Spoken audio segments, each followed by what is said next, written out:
Alors Jean-Paul Janssen, grand reporter au Carnet de l'Aventure, il faut se souvenir ce qu'étaient les Carnets de l'Aventure dans les années 80, c'est la grande émission emblématique du sport-aventure sur France 2, Antenne 2, on disait à l'époque, et Jean-Paul Janssen avait déjà réalisé pour les Carnets de l'Aventure une trilogie, Over Sand, Over Ice, Over Dawn, et pendant ces tournages, il avait rencontré Patrick Héninger. Et là, je pense que ça a été une révélation, et c'est là qu'ils ont décidé de tourner La vie au bout des doigts, donc ça fait 30 ans tout juste, et c'est pour ça qu'on est là, ici aujourd'hui, les 30 ans de La vie au bout des doigts. C'est un film qui a été tourné en 4 jours à Buaux, parce qu'il n'y avait pas le temps de tourner dans le Verdon, c'est ce qui était prévu au départ. Et c'est ce film-là qui a tourné sur les grands solos de Patrick Héninger, qui a révélé à la France entière l'escalade libre, qui n'était pas vraiment pratiquée jusque-là, et surtout qui a révélé un grimpeur d'exception, Patrick Héninger. Donc La vie au bout des doigts, un film de Jean-Paul Janssen qui révèle Patrick, et on se retrouve tout de suite après le film avec Jean-Michel Asselin pour évoquer Patrick Héninger. Merci et bonne soirée à vous tous. À tout à l'heure.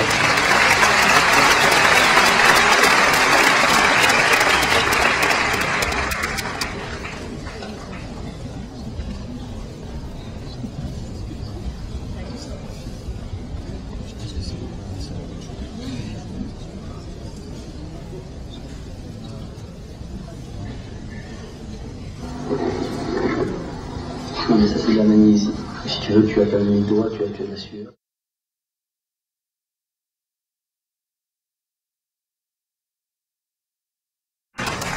Voilà, c'est évidemment un très grand moment d'émotion que de retrouver Patrick Héninger sur les falaises de Buaux.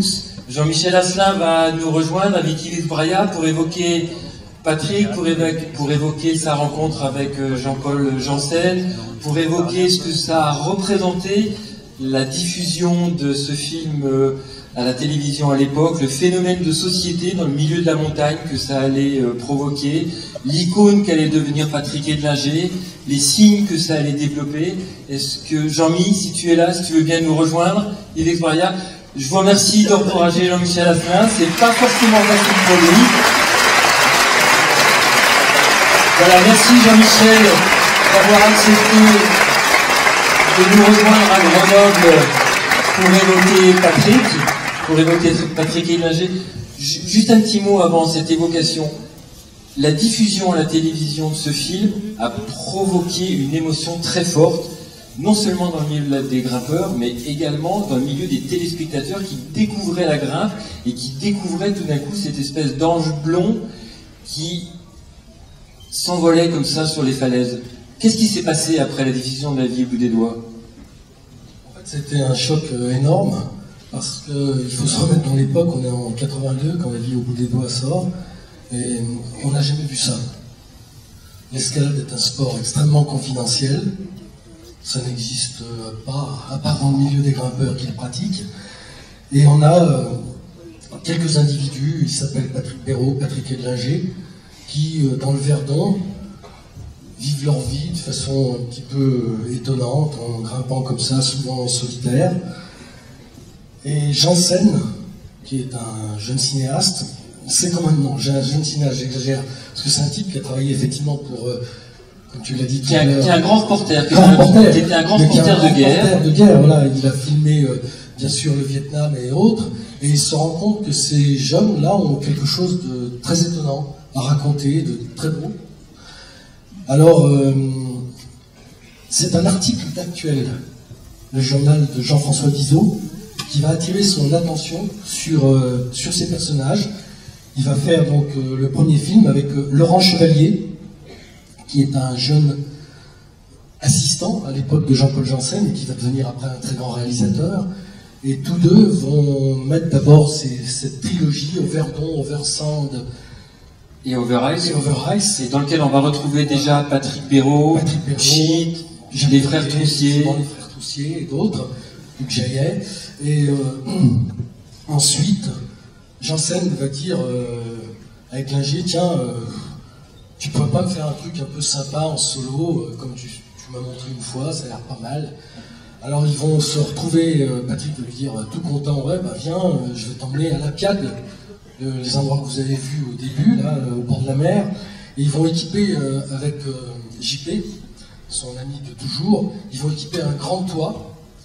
Et quand Janssen va débarquer avec son équipe de cinéma, Edlinger est là et il lui dit ouais, finalement ça fait pas, c'est mouillé, on peut pas faire ça.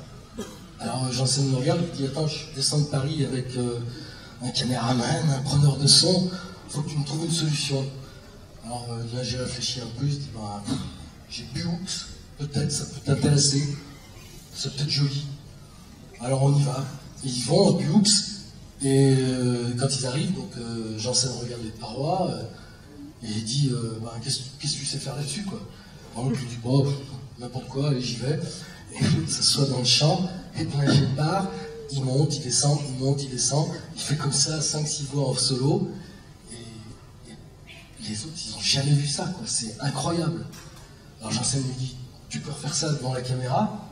Et Edlinger lui dit, bah ouais, c'est rien. Hein. C'est vraiment... Ouais, quand tu veux. Et alors, ils ont tourné ça en 4 jours. Et ce phénomène est très important parce que ce film sort à une heure, je sais plus, je crois que c'était à 17h et quelques, dans l'émission de Pierre-François Degeorges, Les Carnets de l'aventure.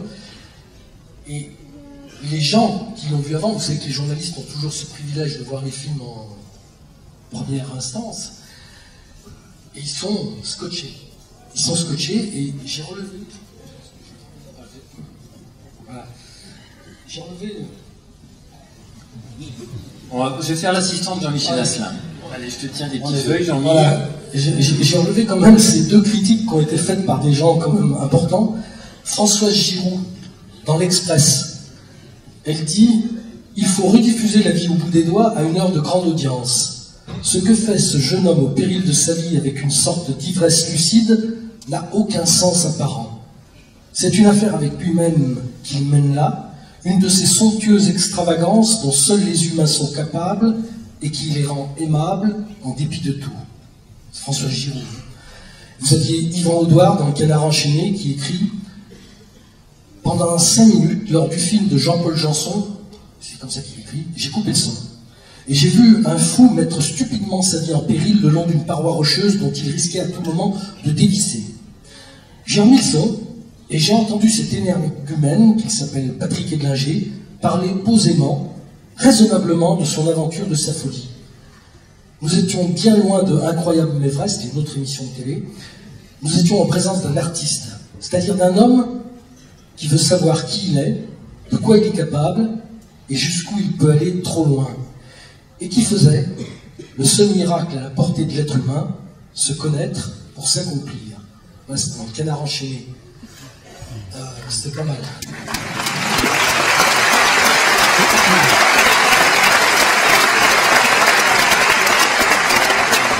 Alors cette vie au bout des doigts, elle a eu un destin totalement invraisemblable puisque ça a été vendu à 27 pays. Je crois que c'est un film qui a rapporté 200 millions de francs, à l'époque en francs. Combien a touché Patrick? Patrick, à l'époque, avait touché 1000 francs, qu'il avait partagé avec Jean-Paul Pellissier. Donc ils avaient divisé le cachet en 2, mais ce qui était pour lui énorme, parce que c'était le début de son sponsoring. Vous avez vu qu'il a une chemise de Cherokee. Ils avaient commencé un peu avec Perrault à draguer comme ça quelques personnages qui croyaient en eux. Il y avait Crivel, il y avait Cherokee, et puis surtout Michel Béal. Michel Béal qui était le premier à leur donner une corde. Quand il leur a filé la première fois une corde, Perrault et Edlinger, c'est la première fois qu'ils avaient une corde neuve. Donc j'étais vachement content. C'était peut-être même la première fois que vous avez une corde. Non, il grimpait quand même avec des cordes. Mais Patrick a quand même appris à l'escalade dans un contexte un peu spécial. Parce que à l'époque, son père était allé l'inscrire au Club Alpin français. Comme il était un peu jeune, ils n'en avaient pas voulu. Alors du coup, ils sont allés dans un autre endroit qui était, je sais plus, enfin peu importe, un autre club. Et là, l'apprentissage était très simple. On l'a amené dans les Calanques. C'était un gars qui s'appelle Kiki Crespo, un grand grimpeur, et qui lui a dit, bon ben, vas-y monte. Et l'autre lui dit, la corde, non, je me mets derrière toi, on verra. Donc il a appris comme ça. Voilà. Une bonne école. Une bonne école. Ce qu'il faut savoir, c'est que Patrick Edlinger, les solos que vous avez vus, c'est pas extraordinaire pour lui. Il a fait énormément de solos dans sa vie, il en a fait plus, je sais pas, peut-être 200. La plupart, il n'en a jamais touché un mot, ça lui appartenait. Il a vécu des fois des moments très bizarres, hein, dans Orange Mécanique, aussi, Mike, un solo dans une voix très très dure. C'est la première fois où il s'est senti en danger et il a cru qu'il allait tomber. Alors il a regardé derrière lui, il s'est dit bon, bah, je vais m'écraser là, précisément. Puis il s'est dit ouais, bah, tout de suite. Et donc il a relevé la tête et curieusement, il a retrouvé toute son énergie, tout son art, et il est sorti très naturellement. Et ce jour-là, il m'a dit bah, ouais, j'ai vraiment compris que l'escalade, c'était aussi, surtout dans la tête. Alors, il fallait être souple, il fallait être fort. Vous avez vu ce qu'ils font, ce qu'il fait au niveau souplesse, au niveau traction. Avec Patrick Béraud, il faut quand même savoir qu'ils avaient mis au point un système qui aurait effrayé absolument tout professeur de gym, puisqu'ils faisaient tous les jours des séries de traction et de pompe. Parfois, ils atteignaient le chiffre de 1000 régulièrement. Je crois qu'on peut rappeler quand même que les deux Patrick ont grimpé ensemble très jeunes, ce sont des copains d'adolescence. Patrick Béraud, le brun, était finalement l'aîné. Ouais. Patrick Edlinger, le blond, était le plus petit. Et il partait en mobilette pour grimper. Oui. Et qu'il y avait à la fois ce côté dilettante et hors norme, et ouais, on s'échappe du lycée, on s'échappe de la vie quotidienne. Et en même temps, il y avait déjà une espèce de conscience que l'entraînement, et l'entraînement intensif, oui, allait leur permettre d'aller beaucoup plus loin en escalade. Leur livre de chevet, c'était Reynold Messner, le 7e degré. Et en fait, ils avaient vu que le gars s'entraînait. Donc ils s'étaient dit, bah, c'est bon, on s'entraîne. Alors ils y allaient à fond. Et la première fois qu'ils se sont rencontrés, Béraud et Edlinger, c'est un grimpeur qui s'appelle Robert Exertier qui avait amené Patrick Edlinger voir Patrick Béraud. Et là, Edlinger, au bout d'un moment, il lui fait paraître une spécialité. Tu fais une traction sur une main. Alors, maintenant, c'est très commun, mais bon. Alors l'autre montre, off, il fait une traction, 2, 3, 4. Et Edlinger dit, bon, ok, d'accord. Il s'est entraîné pendant 3 semaines. Quand il est revenu, il lui dit, regarde, il a fait traction sur le doigt. La fameuse traction de la vie au bout des doigts. Les deux Patrick, ce qu'on dit moi, enfin, on a connu Patrick Béraud en montagne, on n'a jamais tellement parlé de Patrick Edlinger en montagne, et pourtant, ouais, ils ont beaucoup fait de montagne ensemble. Et alors ils ont fait beaucoup de montagne, Edlinger était montagnard. C'était quelque chose, parce que quand ils ont démarré la montagne, ils ont fait par exemple la Vaux des Plaques à Elfroide, que connaissent certains d'entre nous ici, très rapidement, puisqu'ils sont partis en hiver. Ils sont partis donc du bas, d'Elfroide, ils sont partis dans la neige, etc. Ils sont arrivés au pied de la voie, je crois qu'il était genre 2h du matin, et là ils ont grimpé à l'apéro, c'est-à-dire le plus léger possible, ils n'avaient rien. Hein. Et en fait, ils avaient quand même pris parce qu'ils savaient qu'il y avait un passage rocheux au milieu, donc ils avaient pris les EB, et ils étaient pieds nus dans les EB. Ils ont franchi les longueurs rocheuses, vite fait en EB. Quand ils sont arrivés en haut, ils ont remis les grosses. Béraud a dit, il faut qu'on s'allège. Et là, j'ai dit, ok, qu'est-ce qu'on fait? On jette les EB. Ils ont jeté les EB, au bas de la face, et un peu tout ce qu'ils avaient. C'est des gens qui montaient effectivement avec pas grand-chose. Ils avaient compris que la légèreté, c'était aussi leur sécurité. Donc, voilà, quoi. Mais ils ont fait des trucs, ils ont fait des premières ascensions aux droites, ils ont fait plein de choses. Encore une fois, ils ne savaient même pas que c'était les premières la plupart du temps. C'est ça qui est drôle. Et on se souvient même d'images dans Over-Ice des deux Patrick, ouais, en cascade de glace, ouais, avec juste des petits bonnets péruviens sur la tête, ouais, en train de se balader comme ça. Oui, c'était ça. Et l'activité à l'époque n'était pas connue. Ah non, c'était vraiment... Là. J'aimerais qu'on revienne sur ce qu'a créé La vie au bout des doigts, ce film, ce qui s'est passé juste après, Opéra Vertical, ouais, tout ce contexte. Ben, ce qui s'est passé après, c'est que simplement Patrick s'est retrouvé une star, c'est-à-dire qu'il était connu de façon incroyable. Il était reconnu dans la rue, tout le monde l'avait vu à la télé, et quand il est allé à Paris, présenter par exemple à la salle Pleyel La vie au bout des doigts, c'était des grands moments, et puis lui ça l'a amusé, quoi. Il s'est pris au jeu avec Janssen qui était en plus un vrai Parisien, donc Alors ils allaient tous les deux, ils allaient chez Gainsbourg, ils allaient chez Coluche, enfin ils menaient la grande vie quoi, hein, et ils se marraient bien quoi.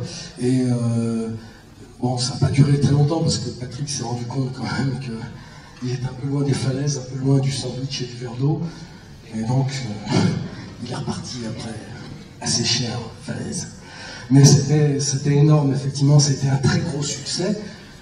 Un succès, Paris Match par exemple avait fait une espèce de classement des sportifs préférés des Français en 84 je crois, et il faut dire que Patrick Edlinger arrivait devant des gens comme Platini ou autres, c'était vraiment quelqu'un qui avait beaucoup de succès.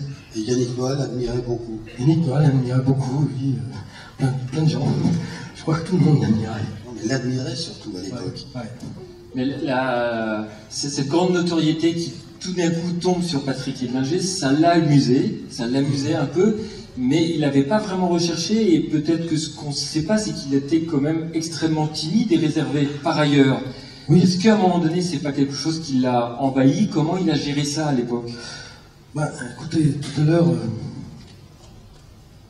j'étais donc à son incinération,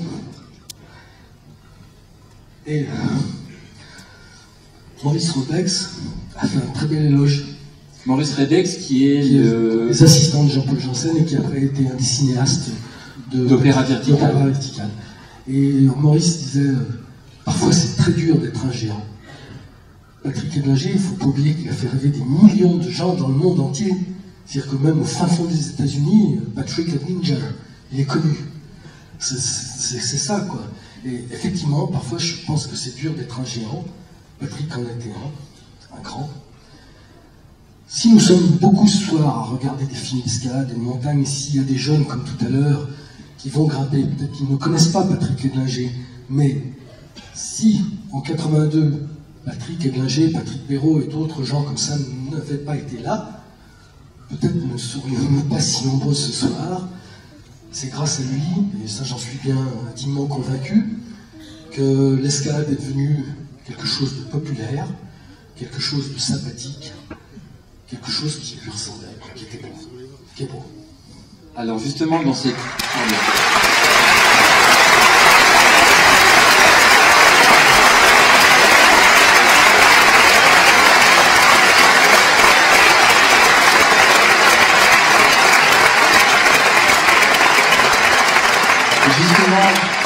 Dans cette mise en lumière de l'escalade, dans cette mise en lumière de Patrick Edlinger, après le succès de La vie au bout des doigts, donc Jean-Paul Janssen, avec Patrick, décide d'aller au Verdon, parce qu'ils n'avaient pas eu le temps d'aller filmer dans les falaises du Verdon pour La vie au bout des doigts, et c'est la naissance d'Opéra Vertical. Oui, c'est ce qu'on va voir maintenant, Opéra Vertical, c'est la meilleure façon de lui rendre hommage. Je voudrais juste quand même vous lire ce tout petit mot que Patrick Edlinger a écrit il y a 3 semaines, et qui est la dédicace du livre qu'il vient de réaliser. C'est un livre qui a été écrit par Jean-Michel Asselin et 4 mains avec Patrick. Alors voilà, il dit dans sa dédicace cette chose toute simple. Je souhaite à tous les êtres, quelle que soit leur activité, de la vivre pleinement en homme libre. La vie est belle. Il faut la prendre avec humour et détachement. Il faut savoir rester humble à l'écoute des autres et s'efforcer de les aider. Peu importe si l'on juge que le monde est peuplé de crétins et de cupides, il se peut que nous en fassions partie. D'où cette idée de penser aux autres et rendre la vie plus belle pour tous, avec toute ma sympathie, Patrick Edlinger.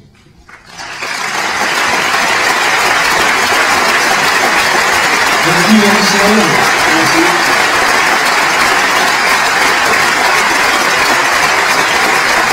Merci Jean-Michel. On est maintenant avec Opéra Vertical de Jean-Paul Janssen et de Maurice Rodex.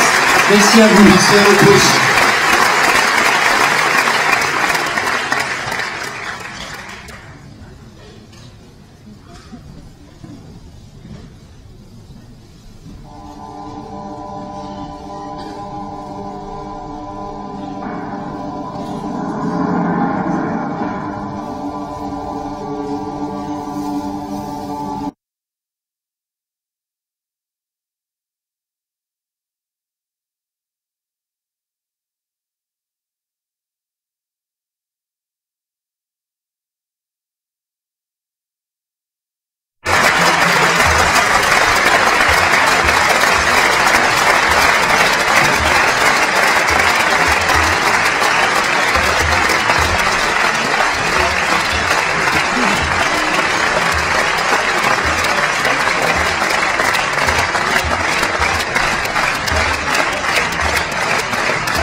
Peut-être qu'on peut se lever pour Patrick.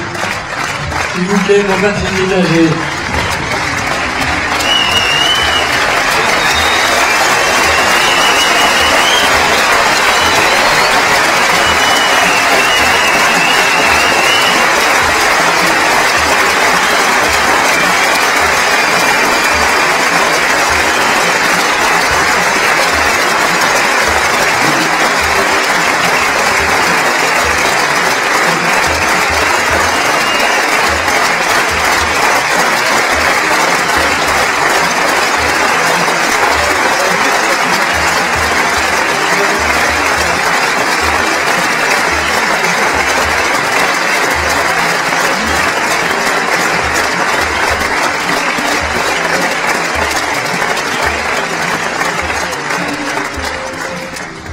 Merci à tous et je crois qu'on peut se retrouver tout de suite en bas dans le chapiteau au bar, peut-être pour refaire le monde.